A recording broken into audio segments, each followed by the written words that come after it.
Shalom, puji Tuhan. Saudara yang kasih dalam Tuhan, tahukah saudara bahwa setiap hubungan itu selalu berkembang, selalu bertumbuh, ya.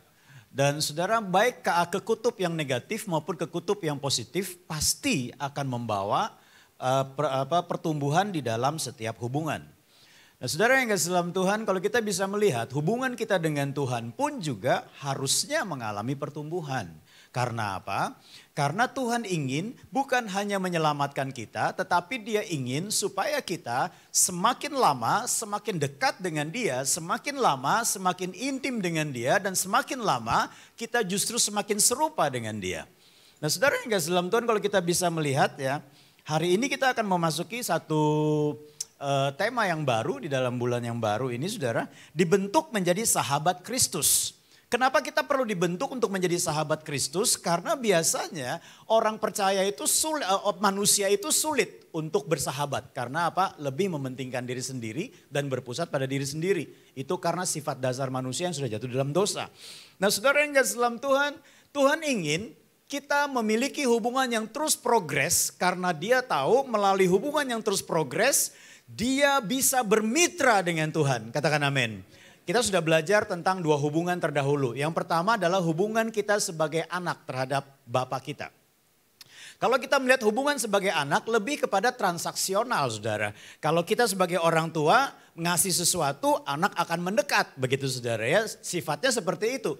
Tetapi ketika kita masuk pada hubungan yang kedua, yaitu hubungan tuan dan hamba, ini berbicara tentang tanggung jawab. Ya, anak itu tidak selamanya menjadi anak, tetapi dia akan menjadi anak yang semakin dewasa sehingga dia bisa memikul tanggung jawab dari orang tuanya. Tetapi saya mau katakan hubungan ini pun tidak berhenti sampai di sini. Di dalam kehidupan sebagai seorang hamba memang dibutuhkan kesetiaan dan Tuhan juga setia kepada hamba-hambanya. Amin saudara. Tetapi yang menjadi masalah adalah nanti kita akan lihat seorang hamba tidak mengerti banyak tentang rahasia Tuannya. Kita perlu meningkatkan hubungan kita menjadi apa saudara? Sahabat bagi Kristus. Mari kita akan lihat ayat firman Tuhannya saudara. Di dalam Yohanes pasal yang ke-15 ayat 12 dikatakan begini ya. Inilah perintahku supaya kamu saling mengasihi seperti aku telah mengasihi kamu. Tidak ada kasih yang lebih besar daripada kasih seorang yang memberikan nyawanya untuk sahabat-sahabatnya. Kamu adalah sahabatku jikalau kamu berbuat apa yang kuperintahkan kepadamu. Terus dikatakan ayat 15, kita baca sama-sama 2-3.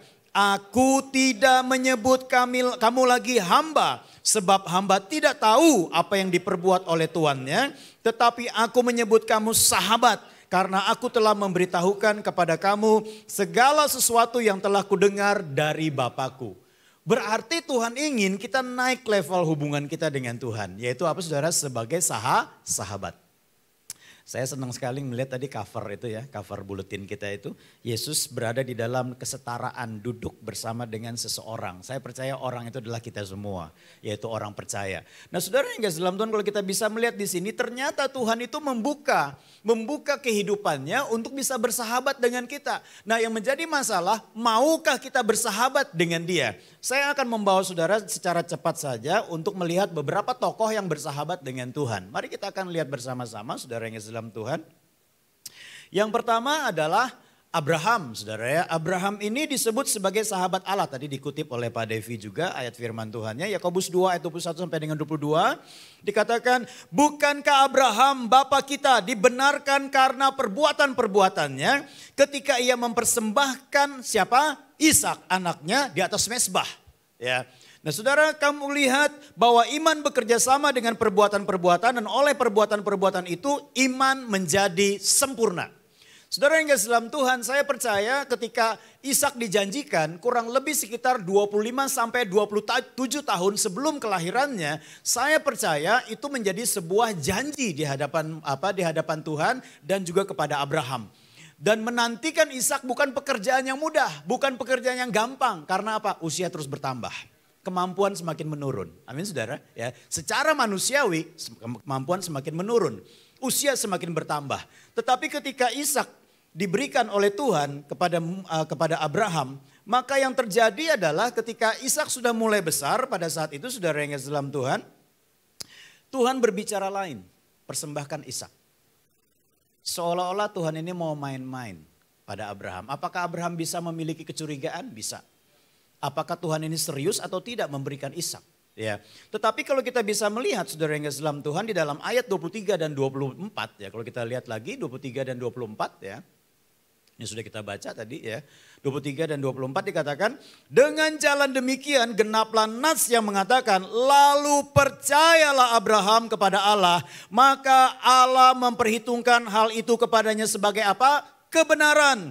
Karena itu Abraham disebut sahabat Allah. Saudara yang kasih dalam Tuhan, kalau kita bisa melihat dalam ayat 24, jadi kamu lihat bahwa manusia dibenarkan karena perbuatan-perbuatannya dan bukan hanya karena iman. Berarti di sini kita bisa melihat ada satu hal yang Tuhan inginkan kalau kita mau menjadi sahabat Allah, yaitu iman. Wah, ini perkara yang tidak mudah, saudara. Ya.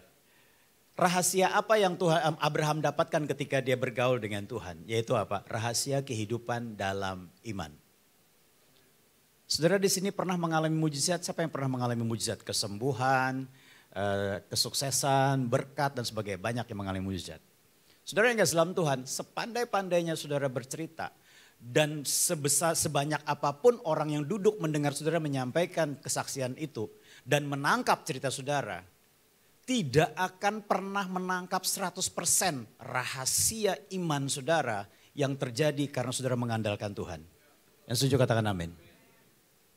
Makanya saya mau katakan kepada saudara, ketika kita mendengar kesaksian, jangan pernah berpikir supaya Tuhan membuat hal yang sama buat kita.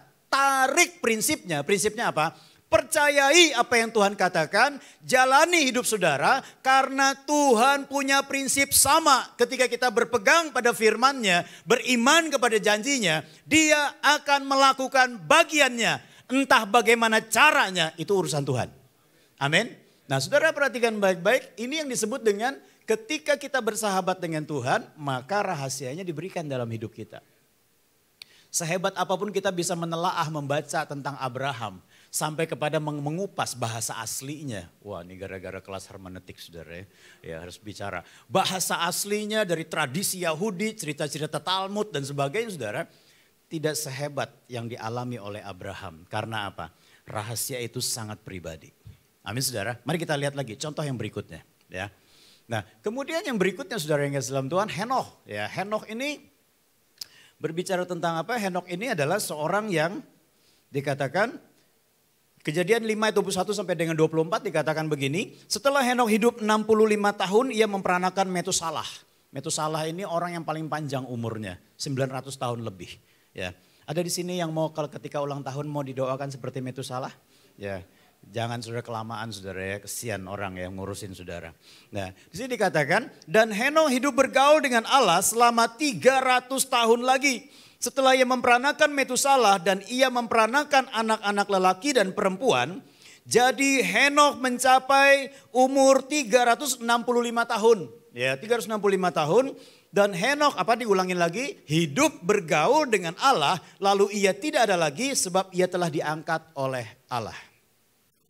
Saudara yang kasih dalam Tuhan 365 tahun sepertinya agak mirip ya. Kalau kita misalnya kita ambil ya dianalogikan seperti jumlah hari dalam setahun begitu. Ya, kira-kira saudara yang kasih dalam Tuhan tidak ada hari tanpa hidup bergaul dengan Allah. Begitu saudara ya. Ya, walaupun tafsiran ini harus digali lagi gitu. Jangan sampai kita asal aja begitu. Nah saudara yang kasih dalam Tuhan, tetapi kalau kita bisa melihat di sini rahasia apa yang didapatkan oleh Henokh ketika dia bergaul dengan Allah. Yang dia dapatkan adalah rahasia tentang keintiman dan hidup kudus di hadapan Allah. Saudara perhatikan baik-baik, saya akan memperlihatkan saudara kepada satu referensi yang dikutip oleh Yudas. Di situ dikatakan begini ya secara cepat saja. Yudas 1, 14 dan 15 dikatakan juga tentang mereka Henokh keturunan ke-7 dari Adam. Waduh, telah bernubuat. Saudara perhatikan dia bernubuat ya, dia bernubuat. Ya, padahal dia bergaul dengan Allah tapi dia bernubuat dikatakan sesungguhnya Tuhan datang dengan beribu-ribu orang kudus dikatakan demikian hendak menghakimi semua orang dan menjatuhkan hukuman atas orang-orang fasik karena semua perbuatan fasik yang mereka lakukan dan karena semua kata-kata nista yang diucapkan orang-orang berdosa yang fasik itu terhadap Tuhan. Terus kita lanjut lagi dulu saudara yang kasih dalam Tuhan sebelum saya sampai berikan keterangan. Ayat 16 dikatakan, mereka itu ialah orang-orang yang menggerutu dan mengeluh tentang nasibnya. Hidup menuruti hawa nafsunya, tetapi mulut mereka mengeluarkan perkataan-perkataan yang bukan-bukanan. Mereka menjilat orang untuk mendapatkan keuntungan. Saudara bisa bayangkan saudara, Henokh itu hidup jauh sebelum para nabi yang lain. Tetapi karena dia bergaul intim dengan Tuhan, dia mendapat rahasia tentang keintiman dan hidup kudus di hadapan Allah. Ya, sehingga dia berkata akan muncul di generasi-generasi berikutnya kelompok orang, gelombang orang-orang yang hidup di dalam kekudusan yang akan menghakimi orang-orang fasik. Saudara perhatikan baik-baik, orang-orang kudus yang akan menghakimi orang-orang fasik itu bukan seperti sekarang ini saudara ya. Bukan seperti jihad seperti itu, menganggap diri kudus lalu menghakimi orang kafir. Dengan pedang, dengan menyembelih orang, dengan menganiaya orang, bukan seperti itu. Jadi begini ya. Henokh itu mendapatkan pewahyuan bahwa akan muncul gelombang orang-orang kudus yang akan menghakimi orang-orang fasik. Ya, saya sederhanakan begini. Saudara tahu ketika saudara berada di jalan, lalu saudara ditilang sama polisi karena saudara melanggar rambu-rambu. Kenapa saudara tahu saudara melanggar rambu-rambu? Karena di situ ada rambu-rambu, iya kan? Kalau di situ nggak ada rambu-rambu, saudara tidak dianggap melanggar. Amin saudara. Nah, jadi Henokh berkata begini, ya berdasarkan keintimannya dengan Tuhan, dia mendapat satu rahasia bahwa yang menghakimi orang-orang yang fasik itu nanti adalah orang-orang kudus. Artinya kehadiran orang-orang kudus nantinya akan menjadi penghakiman bagi orang-orang fasik yang tidak mau bertobat. Karena apa? Orang-orang kudus itu menyatakan bahwa manusia yang hidup bergaul dengan Tuhan sebenarnya bisa hidup kudus di hadapan Allah. Jadi kefasikan itu adalah pilihan, bukan lagi karena takdir kehidupan manusia. Bisa mengerti sampai di sini? Itu yang dimaksudkan dengan menghakimi. Jadi bukan orang tiba-tiba, wah gue suka ke gereja, gue harus hakimi. Wah, enggak, bukan begitu, bukan begitu. Tetapi ketika orang-orang kudus muncul, maka orang-orang fasik akan dihakimi. Terhakimi sendiri secara alami saudara. Karena apa? Dia melihat orang kudus. Nah saudara yang kasih dalam Tuhan, kalau kita bisa melihat di sini, Henokh mendapat rahasia apa? Keintiman dan kekudusan. Mari kita lihat lagi satu tokoh lagi saudara, yaitu Nuh. Nah saudara yang kasih dalam Tuhan, kalau kita bisa melihat Nuh ini adalah seorang yang hidupnya bagaimana? Kita lihat dalam Kejadian 6 ayat 8 dan 9 dikatakan begini. Tetapi Nuh mendapat kasih karunia di mata Tuhan. Haleluya, puji Tuhan. Karena apa? Karena kasih karunia Tuhan ada dalam kehidupan Nuh. Kita memiliki kasih karunia Kristus pada hari ini. Katakan amin. Mari kita lihat. Kita lihat riwayatnya. Inilah riwayat Nuh. Nuh adalah seorang yang benar dan tidak bercela di antara orang-orang sejamannya. Dan Nuh itu hidup bergaul dengan Allah. Yang setuju katakan amin. Berarti apa? Posisi Nuh pada saat itu, saya mau katakan bisa sama dengan posisi kita hari ini. Karena apa? Dia mendapat kasih karunia di hadapan Allah. Kita juga mendapat kasih karunia di hadapan Allah. Berarti riwayat kita seharusnya saudara seperti Nuh. Yang setuju katakan amin. Wah berat Pak. Memang berat. Makanya perlu bergaul dengan Tuhan. Saudara perhatikan baik-baik ya kalau kita bisa lihat di sini. Inilah riwayat Nuh saudara yang dalam Tuhan dikatakan ya. Inilah riwayat Nuh dikatakan. Kita lihat dulu ya tentang hal ini ya. Nah saudara inilah riwayat Nuh dikatakan. Nuh adalah seorang yang benar. Ya, benar itu bukan ukuran pribadinya, pribadi dia sendiri, tapi benar di hadapan Tuhan. Dulu nggak ada Alkitab. Bagaimana saudara bisa hidup benar kalau sudah tidak punya Alkitab? Artinya apa saudara? Nuh itu memiliki hubungan yang begitu intim dengan Tuhan sampai Tuhan bicara tentang kebenaran-kebenaran sehingga konsep mayoritas tidak menguasai kehidupannya. Karena zaman Nuh Yesus katakan orang kawin dan mengawinkan, orang berpesta pora dan hidupnya kacau demikian. Bahkan kecenderungan hatinya saja, yaitu ketika pada saat bangun pagi begitu bukan bicara masalah makan apa kita. Tapi siapa yang kita makan, begitu saudara ya kan. Karena apa? Kecenderungan hatinya sudah penuh dengan dosa. Ya, sehingga mayoritas orang suka dengan dosa dan tidak lagi merasa risih dengan perbuatan dosa. Dan Nuh hidup benar di tengah-tengah mereka. Sulit gak? Sulit. Kalau kita tidak bersahabat dengan Tuhan, tidak bergaul dengan Tuhan, sulit saudara. Kemudian dikatakan lagi di situ dikatakan apa saudara? Ya, dan Nuh itu seorang yang tidak bercela di antara orang-orang sezamannya, tidak didapati sedikit pun kompromistik dalam kehidupan Nuh. Dan dikatakan Nuh itu hidup bergaul dengan Allah. Ya, dalam hal ini Nuh mendapat rahasia apa? Mendapat rahasia tentang ketaatan. Ketaatan dalam hal apa saudara? Bukan hanya cara hidupnya, tetapi membangun bahtera, mempersiapkan penghakiman yang Tuhan mau kerjakan. Sulit sekali saudara, sulit sekali. Ya, tetapi saya mau katakan kenapa Nuh begitu kuat hatinya sampai dia bisa membangun bahtera itu saudara. Walaupun begitu lama dicemooh, diolok-olok, tidak didukung oleh orang. Hanya keluarganya saja mendukung. Karena apa? Karena dia memiliki pergaulan dengan Tuhan. Makanya tadi saya katakan saudara yang dalam Tuhan, ketika saudara memiliki pergaulan dengan Tuhan, iman saudara berbeda. Ketaatan saudara berbeda. Kekudusan saudara berbeda. Bukan menjadi aneh saudara, tapi berbeda. Dalam hal apa? Ketahanan. Dalam hal apa? Ketekunan. Dalam hal apa? Keteguhan hati. Yang Tuhan inginkan, kenapa kita perlu mengembangkan hubungan kita sampai kepada persahabatan dengan Kristus. Supaya kita memiliki ketaatan kita bukan lagi seperti ketaatan seorang anak. Hanya bersifat transaksional saja. Artinya apa? Ya kalau sakit disembuhkan aku ke gereja. Kalau sukses aku akan melayani Tuhan. Kalau aku semakin diberkati maka aku akan memberikan persembahan lebih lagi pada Tuhan. Saya mau katakan ini positif. Tetapi saya mau katakan ini bukanlah gambaran dari sahabat Kristus. Nanti kita akan lihat. Oke, saudara sudah melayani Tuhan, puji Tuhan. Saudara masuk di dalam kehambaan, di dalam melayani Tuhan, puji Tuhan. Tetapi mari tingkatkan lagi hubungan kita dengan Kristus. Jangan hanya sampai menyelesaikan tanggung jawab saja. Tetapi tangkap isi hatinya. Amin saudara. Banyak orang melayani Tuhan tapi tidak pernah nangkap isi hati Tuhan. Sehingga apa? Dia melakukan apa yang dia pandang baik tetapi bukan apa yang Tuhan pandang baik. Amin. Saudara yang kasih dalam Tuhan, kalau kita bisa mengerti tentang hal ini, maka kita bisa melihat ada beberapa rahasia tadi yang saya katakan ya. Mazmur 25:14 dikatakan begini, Tuhan bergaul karib dengan orang yang takut akan Dia dan perjanjiannya. Dalam terjemahan lain dikatakan dan rahasianya diberitahukannya kepada mereka. Jadi rahasia itu tidak diberikan kepada anak, rahasia itu tidak diberikan kepada hamba, tapi rahasia itu diberikan kepada siapa? Sahabat. Amin. Orang yang karib dengan Tuhan. Dia mendapatkan rahasia itu. Saya berharap sudah menangkap tentang hal ini, sudah tentang kata rahasia ini. Saudara yang kasih dalam Tuhan, ketika engkau memiliki rahasia itu, engkau tidak akan bisa gampang digoyahkan oleh apapun.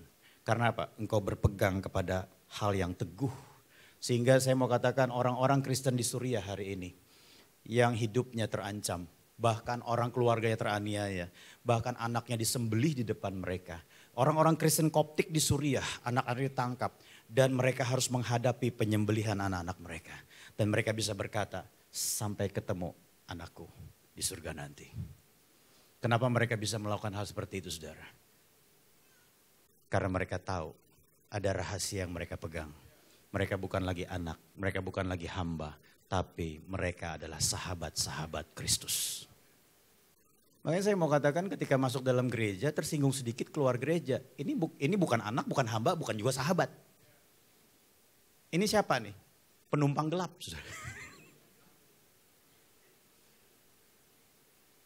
Masuk gereja justru cari perhatian segala macam. Kalau nggak diperhatikan bikin macam-macam. Ini imigran gelap. Bukan anak, bukan hamba, bukan sahabat. Tapi orang yang memiliki kehidupan yang hubungannya naik bukan hanya anak, hamba, tetapi sahabat. Ketika dia percaya aku ditempatkan di gereja ini, apapun yang terjadi, aku sudah mendapatkan rahasia itu. Kristus bersama denganku. Aku akan bangun tubuh Kristus. Aku akan bangun kerajaan di tempat ini. Setuju katakan amin. Karena apa? Levelnya sudah bukan lagi anak, hamba, tetapi sahabat. Makanya kita bisa melihat di sini, kita kembali ke slide lagi saudara. Ada 3 rahasia yang kita bisa ringkas tadi ya dari pembacaan tadi. Persahabatan dengan Allah menghasilkan pewahyuan rahasianya. Yang pertama, Henoh mendapatkan rahasia apa? Hidup dalam keintiman dan kekudusan. Kemudian juga Nuh mendapatkan rahasia apa? Hidup dalam ketaatan di dalam situasi yang sulit. Ya. Kemudian yang ketiga, Abraham mendapatkan rahasia apa? Hidup dalam iman. Ya.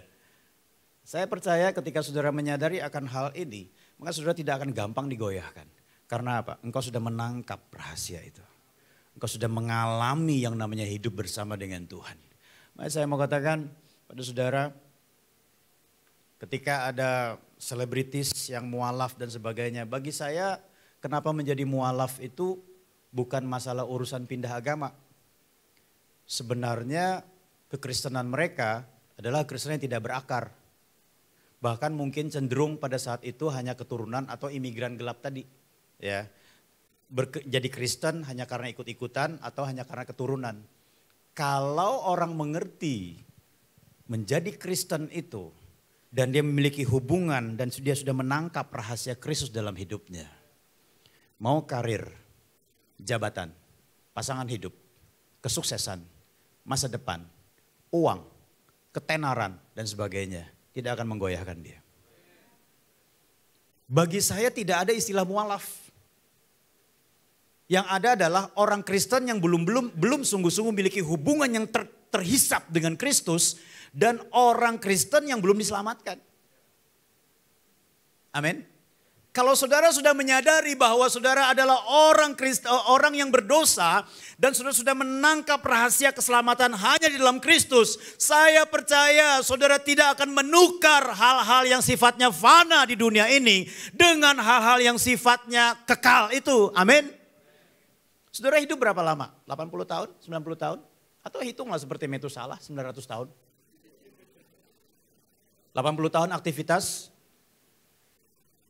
900 tahunnya di kursi roda, mau nggak saudara? Itu kursi roda udah ganti berapa kali tuh. Dari yang pakai remote sampai bisa jalan sendiri, sampai bisa terbang, saudara ya kan? Berapa lama? Kekekalan tidak bisa dihitung dengan waktu. Di dalam bumi ini kita mempersiapkan untuk masuk pada kekekalan. Lalu saya mau katakan, mari tingkatkan hubungan kita dengan Kristus. Jadikan dia sahabat bagi kita. Nah, mari kita akan lihat saudara yang dalam Tuhan. Menjadi sahabat Kristus. Yang pertama adalah Yohanes 15, bukan yang pertama, ini pembacaan kita. Aku tidak menyebut kamu lagi hamba sebab hamba tidak tahu apa yang diperbuat oleh tuannya. Tetapi aku menyebut kamu sahabat karena aku telah apa? Memberitahukan kepada kamu segala sesuatu yang telah kudengar dari Bapakku. Yang pertama adalah kalau kita pahami dengan baik, rela dibersihkan. Kalau kita lihat dalam konteks ke atasnya saudara, ayat ke atasnya dalam pasal yang ke-15 ini, ada ayat yang begitu luar biasa. Di situ dikatakan apa saudara? Tentang pokok anggur yang benar. Akulah pokok anggur yang benar dan Bapakkulah pengusahanya. Ya, ternyata Bapak kita itu adalah investor. Amin saudara. Dan Bapakkulah pengusahanya. Wah luar biasa sekali ya. Nah saudara yang dalam Tuhan, setiap ranting padaku yang tidak berbuah dipotongnya. Dan setiap ranting yang berbuah apa? Dibersihkannya supaya ia lebih banyak berbuah. Kemudian yang ketiga, kamu memang sudah bersih karena firman yang telah kukatakan kepadamu. Saudara perhatikan baik-baik ya, ini rahasia pengenalan akan Kristus. Ketika Yesus memperkenalkan dirinya sebagai aku adalah, berarti pada saat itu dia menyatakan identitasnya. Setuju? Amin. Tetapi juga kalau saudara pahami, dia juga menyatakan identitas siapa kita. Contoh ya, akulah gembala yang baik. Identitas dia sebagai apa? Gembala yang baik. Identitas kita sebagai orang percaya sebagai apa? Domba. Amin saudara. Jangan pernah menuntut Yesus menjadi gembala yang baik kalau saudara belum jadi domba. Sadar sepenuhnya hari ini saudara, amin. Masih jadi serigala. Masih jadi singa saudara. Tapi tuntut Tuhan kau gembala yang baik. Tuhan bilang, iya aku memang gembala yang baik tapi buat domba. Amin. Para domba.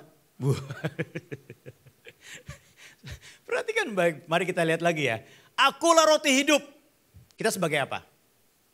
Bukan tukang roti saudara. Bukan. tapi sebagai yang mengkonsumsi roti tersebut. Akulah air hidup. Kita sebagai apa saudara? Yang haus itu saudara. Amin.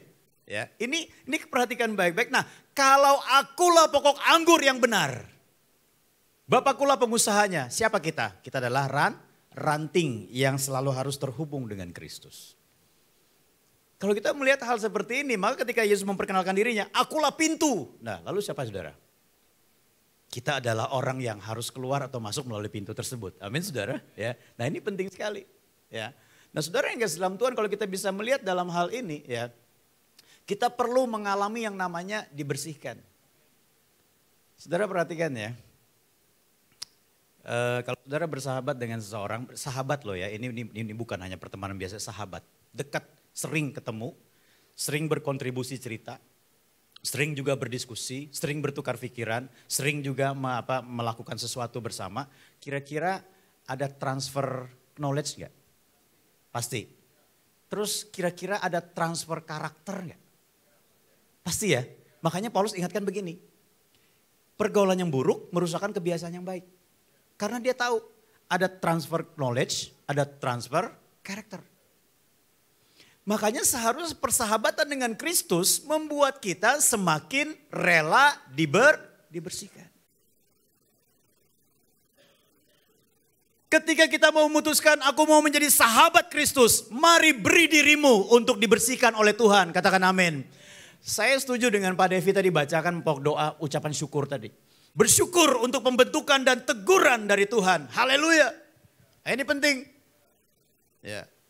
Karena jujur saya mau katakan pada saudara, saya sering kali kalau diminta didoa, ada orang minta doakan begitu, saya tidak berkata ini salah, tidak. Doakan Pak, anak saya mau ujian, oke, nggak ada masalah. Doakan Pak, suami saya belum pulang-pulang, oke, nggak ada masalah. Doakan Pak, sakit supaya sembuh, oke, nggak ada masalah. Tapi jarang sekali saya temukan begini. Pak, doakan Pak, supaya hidup saya lebih kudus. Supaya hidup saya lebih setia Pak.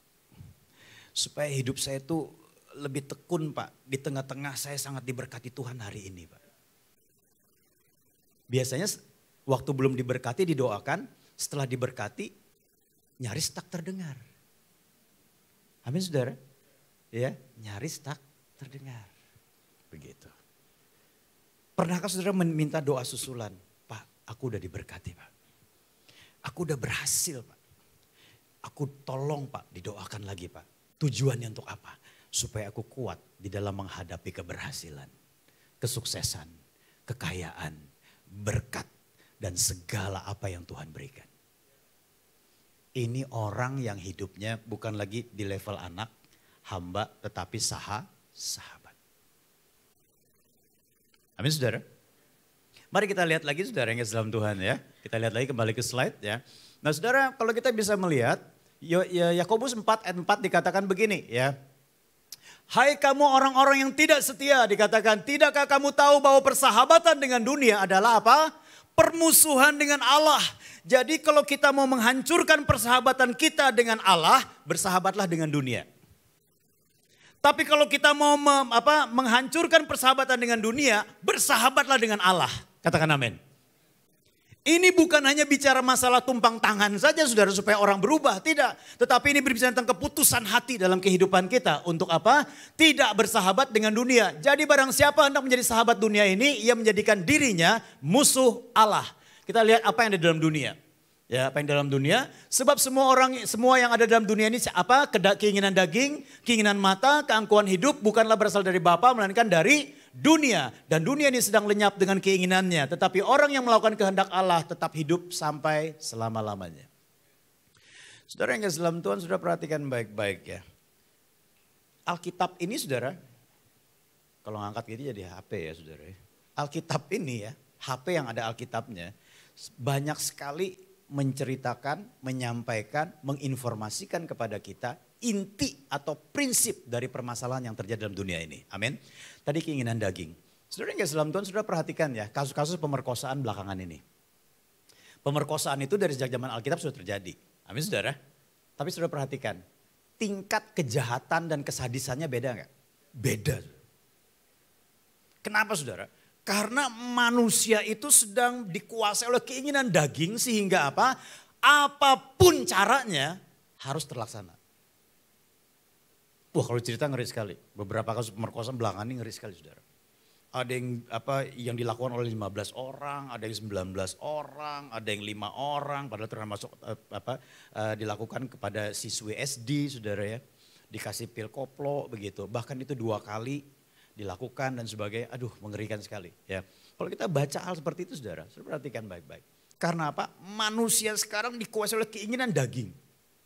Yang penting laksanakan bagaimanapun caranya. Ya. Nah saudara yang dalam Tuhan, keinginan mata bahkan keangkuhan hidup. Saya nggak punya waktu banyak untuk membahas juga hal-hal 3 hal ini juga terjadi dalam gereja. Kenapa saudara? Karena pada saat ini gereja seringkali dimanipulasi dengan cara-cara seperti ini terselubung saudara. Sehingga apa yang terjadi, keinginan daging, keinginan mata dan keangkuhan hidup tetap subur dalam gereja. Di tengah-tengah orang yang memuji menyembah Tuhan, di tengah-tengah orang yang melakukan firman Tuhan, di tengah-tengah orang yang melakukan hal-hal yang rohani. Beberapa tahun yang lalu saudara yang kasih dalam Tuhan, ada seorang bapak jatuh dalam dosa dan hidup di dalam pelacuran karena dia bertemu dengan seorang pelacur di ruang ibadah ketika dia beribadah hari Minggu. Kemarin kita di Palu saudara yang kasih dalam Tuhan, di daerah Parigi Mutong, Kabupaten Parigi Mutong itu diceritakan bahwa setelah ibadah selesai, polisi berada di depan saudara, bukan untuk bubarin ibadah, bubarin gereja, tetapi untuk menangkap pengedar narkoba. Rupanya transaksinya dilakukan di dalam gereja. Jadi ketika dia berada di dalam gereja, dia bawa bukan hanya amplop persembahan, tapi amplop yang berisi barang saudara ya kan. Wah rupanya saya nggak tahu ya apakah dia berdoa dulu Tuhan buat ini berhasil. Wah ngeri juga saudara ya kan. Ngeri sekali saudara. Ditangkap. Akhirnya sampai di depan polisi udah DPO saudara ya. Daftar pencarian orang masuk tangkap. Digeledah ada keluar dari gereja. Saudara perhatikan baik-baik. Jadi hari-hari ini saudara dalam akhir zaman ini keinginan daging, keinginan mata, keangkuhan hidup bukan terjadi di luar sana. Tapi bisa di dalam gereja. Bahkan ada satu gereja beberapa tahun yang lalu, pemain musiknya ibadah bawa istrinya dan juga bawa selingkuhannya di dalam satu gereja, duduk bareng. Saya percaya di dalam nama Tuhan Yesus di sini tidak ada dan selama-lamanya tidak ada. Kalau ada seperti itu langsung dinonaktifkan dalam pelayanan, digembalakan. Maksudnya begitu saudara. Kan kita menjadi orang kudus yang menghakimi tapi bukan dengan cara jihad seperti itu. Bukan begitu saudara. Kan? Nah, saudara perhatikan baik-baik seperti itu kenyataannya. Orang sudah tidak segan-segan lagi. Ya. Makanya saya mau katakan kalau kita mau bersahabat dengan Kristus, mari kita belajar untuk hidup dikuduskan oleh Tuhan. Ya. Mari kita lihat lagi, kita kembali ke slide. Ya. Ya. Hubungan timbal balik dengan Kristus dan firman-Nya ini penting terbangun. Yang kedua ya. Yohanes 15 4a dan 7. Tinggal di dalam aku dan aku di dalam kamu. Jikalau kamu tinggal di dalam aku dan firman-Ku tinggal di dalam kamu, mintalah apa saja yang kamu kehendaki dan kamu akan menerimanya. Ya, seringkali kalimat yang terakhir yang setelah koma itu yang kita garis bawahi atau kasih stabilo. Mintalah kita berdoa. Apa saja yang kau kehendaki dan kamu akan menerimanya. Tapi kita lupa kita berdoa itu di dalam siapa dan apa yang ada di dalam hidup kita. Itu bukan permintaan hawa nafsu. Amin saudara. Tapi permintaan yang sesuai dengan kehendak Allah dan firman-Nya. Itulah yang Tuhan genapi. Nah kalau kita tidak pernah bersahabat dengan Kristus, kita tidak pernah dekat dan berada di dalam Dia, bagaimana kita bisa tahu berdoa yang sesuai dengan kehendak Dia? Bagaimana kita tahu kalau kita tidak pernah baca Alkitab, tidak pernah intim dengan firman Tuhan, tidak pernah menjadikan firman menjadi patokan hidup kita? Kita tidak pernah tahu apa yang jadi kehendak Tuhan. Ya. Nah saudara, mari kita lihat, ini adalah satu gambaran sebuah gereja di China, ya, di Haidian Christian Church di Beijing. Saudara yang Islam Tuhan, ini gereja muatnya berapa ribu orang saudara. Itu ibadahnya saya nggak tahu 8 kali kalau tidak salah. Satu hari itu saudara, saya dikirim di broadcast oleh teman saya. Ya, beberapa grup sih membroadcast juga. Saudara yang Islam Tuhan, wajah kekristenan di Cina sekarang sudah mulai berubah. Ini orang saudara, antri 2 sisi itu, ada yang keluar pulang, ada yang masuk ke dalam. Mereka ibadah jam 7, di depan gereja jam 4 pagi. Saudara. 3 jam antri saudara, mereka berdiri, mereka rela. Ada yang rela sini antri 3 jam. Oh nggak apa-apa Pak, tenang aja Pak. Saya bisa kok datang jam 4 pagi Pak. Saya belanja dulu di pasar BSD, makan bakmi Pak, ya gitu kan. Baru selesai, baru kesini gitu, baru ganti baju. Ya. Nah saudara yang ini 3 jam ngantrinya. Ya, ngantri 3 jam. Ya, kita terkadang kelamaan sedikit ibadah kita udah gelisah. Wah rasanya urapan mulai turun saudara ya kan. Wah rasanya sudah mulai hilang sejahtera saudara. Mereka 3 jam berdiri. Mereka haus sekali akan Tuhan saudara. Mari kita lihat gambarannya hari ini. Orang Kristen di Tiongkok, sumber datanya PKT itu adalah pemerintahan komunis Tiongkok. Ya. Pada tahun 1949 jumlah orang Kristen itu 3 juta, 1 juta orang Katolik. Nah, data dari sumber yang independen dari Amerika tahun 2010 jumlah orang Kristen 58 juta Kristen, 9 juta orang Katolik. Menurut data dari pemerintahan komunis Tiongkok 2016 kurang lebih sekitar ya 23 juta sampai 40 juta orang Kristen lah dan 9 juta orang Katolik. Tetapi saudara, sumber independen tahun yang sama ini dikatakan lebih dari 87 juta orang Kristen dan Katolik. Diperkirakan saudara yang dalam Tuhan tahun 2030 Tiongkok menjadi negara terbesar kekristenannya. Jumlahnya berapa? Kurang lebih sekitar 1/4 miliar orang Kristen dan Katolik. Dan ini terus bergerak. Tahun 80-an saya ingat sekali, kita sering berdoa bergumul untuk gereja-gereja di Cina. Sekarang saudara, gereja-gereja Cina sedang bangkit. Mereka menjadi orang-orang yang kuat. Komunis sekarang sudah mulai gamang. Tidak bisa lagi banyak berbuat. Karena apa? Ternyata pengaruh kekristenan itu sangat kuat. Mari kita lihat faktor pendukung. Tingkat pertumbuhan sekitar 10% sejak tahun 1980. Mari kita lihat faktor pendukung dari terjadinya pertumbuhan kekristenan itu. Yang pertama adalah pasca mangkatnya Mao Zedong tahun 1976. Pemerintah mulai melonggarkan kebebasan beragama. Kemudian yang kedua, memberikan banyak manfaat dalam memajukan tingkat kesejahteraan warga. Jadi ketika orang menjadi Kristen, hidupnya berdampak. Sehingga menjadikan apa saudara? Kesejahteraan masyarakat itu meningkat. Saya mau tanya pada saudara, kesejahteraan karyawanmu meningkat gak ketika engkau menjadi pimpinan? Ketika engkau bekerja bersama-sama dengan manajermu, kesejahteraan mereka meningkat gak? Karena prestasi kerjamu yang bagus. Ini penting sekali ya, kita renungkan. Kemudian mereka mengajarkan bagaimana bekerja jujur, membayar pajak kepada pemerintah dan membantu orang miskin. Gimana orang komunis bisa gamang saudara? Galau saudara ngelihat kayak gini. Mereka justru lebih taat kepada pemerintah. Kalau orang Kristen lebih memberontak kepada pemerintah, ini bukan Kristen, ini Kristen abangan saya mau katakan. Ya, yang nggak jelas punya begitu. Ya, lebih memberikan sistem moral yang meyakinkan daripada Marxisme. Yang terakhir adalah mereka memandang nilai-nilai kekristenanlah yang berada di belakang pembangunan keadilan sosial, masyarakat madani dan kepastian hukum, hal-hal yang dirindukan terwujud di negara mereka. Wajah kekristenan merubah China. Saya mau katakan pada saudara, kalau pada saat mereka mengalami penganiayaan, mereka mundur. Mereka tidak memiliki hubungan timbal balik dengan Kristus dan dengan firman-Nya. Saya mau tanya, hari ini wajahnya pasti beda. Bukan seperti ini. Kekristenan semakin terpuruk, gereja semakin banyak dihancurkan, dan akhirnya tidak terdengar. Tapi karena mereka memiliki hubungan yang timbal balik dengan Bapa di surga. Dan mereka memiliki hubungan yang timbal balik dengan firman Tuhan. Hubungan timbal balik dengan Bapa di surga. Aku di dalam kamu dan kamu di dalam aku. Artinya apa? Kita percaya kepada Yesus, puji Tuhan. Artinya apa? Kristus ada dalam hidup kita. Tetapi kita perlu ada di dalam Kristus. Artinya apa? Ada tuntunan Tuhan terus dalam kehidupan kita. Aku di dalam kamu, ya puji Tuhan. Firmanku di dalam kamu. Pegangan kita apa hari ini? Firman atau kenyataan hidup? Firman atau kata orang? Firman atau sekularitas yang hari sedang terjadi dan masuk juga ke dalam gereja.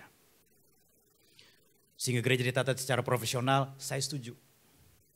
Tetapi ketika gereja sudah menjadi sekuler, kehadiran Tuhan tidak penting. Yang penting ibadah tertata dengan baik.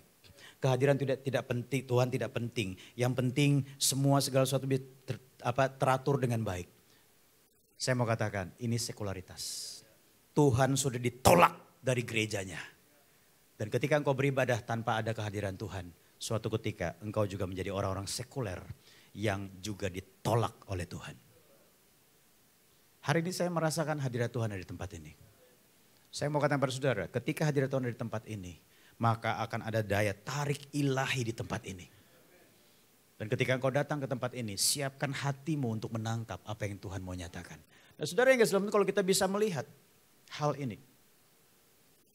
Kekristenan menjadi sebuah lukisan yang indah. Bahkan ada satu kota, saya lupa nama kotanya, jumlah penduduknya 9 juta. Jumlah gereja 57.000. 340 dari gereja itu adalah gereja rumah. Kita bisa bayangkan. Memang untuk kedepannya akan ada sisi negatif. Karena akan rentan terhadap perpecahan. Tetapi satu hal yang saya mau katakan, tuaian besar-besaran sedang terjadi di sana. Dan saya mau katakan bersaudara dengar baik-baik. Mari kita miliki kehidupan yang secara hubungan terus meningkat dengan Bapa. Bukan hanya anak, hamba, tetapi sahabat. Bagaimana caranya? Beri diri untuk dibersihkan oleh Tuhan. Supaya kita bisa berjalan dengan Tuhan. Tanpa kekudusan tidak mungkin orang melihat Allah. Artinya apa? Kabut, buram, tidak terlihat, tidak terdengar, tidak dapat dirasakan. Tidak ada impresi Roh Kudus. Karena apa? Tidak kudus di hadapan Tuhan. Tapi ketika kita memberi diri kita untuk terus dikuduskan oleh Tuhan, maka kita bisa dapat melihat Tuhan. Impresi Roh Kudus dapat kita tangkap. Ketika membaca firman Tuhan kita merasakan bahwa Tuhan berbicara melalui ayat itu. Dan kita bisa berjalan bersama dengan Tuhan sebagai seorang sahabat. Dan yang kedua adalah hubungan timbal balik dengan Kristus. Hubungan timbal balik dengan firman-Nya. Dan yang terakhir, yang ketiga adalah, saya tidak jelaskan ini, tetapi saudara bisa lihat sendiri nanti. Ya. Jadilah sahabat karena taat kepada perintahnya. Ya, Yohanes 15 ayat 12 sampai dengan 14 dikatakan begini. Inilah perintahku yaitu supaya kamu saling mengasihi seperti aku telah mengasihi kamu. Tidak ada kasih yang lebih besar daripada kasih seorang yang memberikan nyawanya untuk sahabat-sahabatnya. Kamu adalah sahabatku jikalau kamu berbuat apa yang kuperintahkan kepadamu. Artinya apa? Kekristenanmu, keintimanmu dengan Tuhan. Hubungan timbal balik dengan Kristus dan firman-Nya harus dapat dirasakan sesama. Itulah sahabat Tuhan. Kamu adalah sahabatku ketika engkau melakukan perintahku. Amin saudara. Nah, saya mau katakan hari ini, siapa di antara keluarga saudara yang belum merasakan kasih Tuhan? Ayo, jangkau dia dengan kasih Tuhan. Bukan hanya bawa ke tempat ini, jangkau dulu dengan kasih Tuhan. Ketika dia tertarik dan Kristen, bawa ke tempat ini. Saya percaya, ini hampir semua kursi udah mulai terisi. Mungkin bisa tambah kursi lagi, atau bikin ibadah yang kedua. Karena saya percaya di sini ada roh Tuhan. Ada firman yang luar biasa. Amin saudara. Mari jadilah sahabat Kristus. Kembangkan terus hubungan menjadi sahabat Kristus. Lakukan perintahnya. Biarkan kekristenanmu dirasakan banyak orang. Dan komunitasmu. Sehingga wajah yang kekristenan yang tampil di Cina juga tampil di BSD. Tepuk tangan buat Tuhan. Mari kita berdiri bersama-sama. Kita arahkan hati kita kepada Tuhan.